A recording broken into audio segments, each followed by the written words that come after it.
لو محتاج وحده سكنيه بالتقسيط على فتره سداد طويله، او محتاج قطعه ارض ليك ولعيلتك، الموقع ده مثال لاي حد عايز يستثمر في قطعه ارض سكنيه او عايز يشتري وحده سكنيه.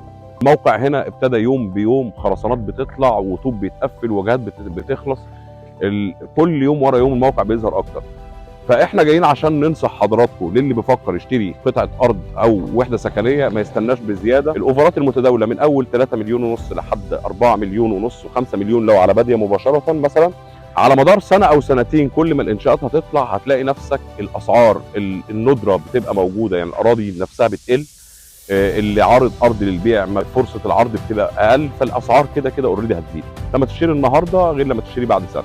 كمان الوحده السكنيه النهارده اي مطور عقاري هنا بيبيع لك بتقسيط على 3 سنين، لان الموقع فيه عروض كتير موجوده. اول ما الانشاءات تطلع او اول ما هو خلص العقار بتاعه